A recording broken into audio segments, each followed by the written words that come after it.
Well, there are growing concerns and questions today about whether those attacks in Brussels may have been the result of some security failures. Critics especially pointing to a couple of clues, including the fact that the suspects were wearing gloves on only one hand, as you can see in this photo.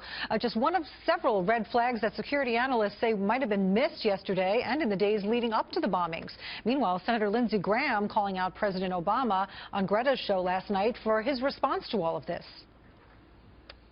I could care less where he goes. If he doesn't change his strategy, nothing's going to change. He could go and sit in the Pentagon until January of 2017.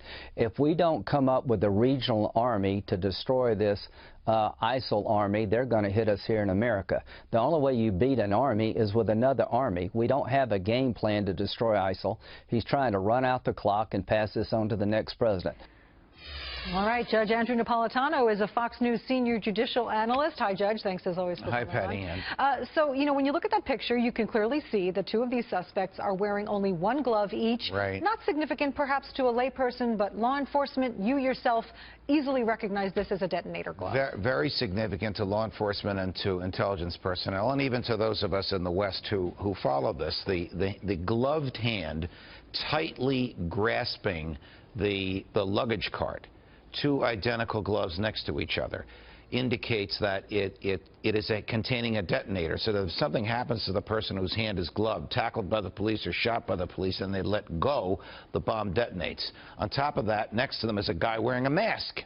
Now, this still that we have seen is obviously a still. It is taken from a 5-minute video, which was taken from a security camera on the ceiling of that room that they were in at the airport. Question: are security cameras there to help the police solve a crime and catch the bad guys after they do their deadly deeds? Or are security cameras there so the police can watch in real time and stop these things before they happen? So was someone watching this monitor and looking at that as it was happening, or was this on a computer chip in somebody's in a closet? Well, that is the question.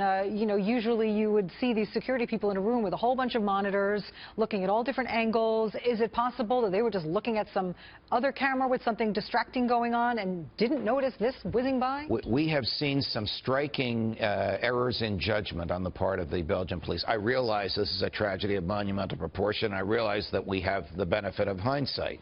But we know already that the Belgian police were leaking to the press what Abdul Salam was telling them as he was telling to them. That's a dog whistle. That's a signal to his Confederates that it's time to do something. The FBI in America would never be releasing raw information told to them during an interrogation. You don't even gather that information until you corroborate it, until you check it against another source. Now we see that they didn't have the security personnel to monitor the television screens. Well, what good are they?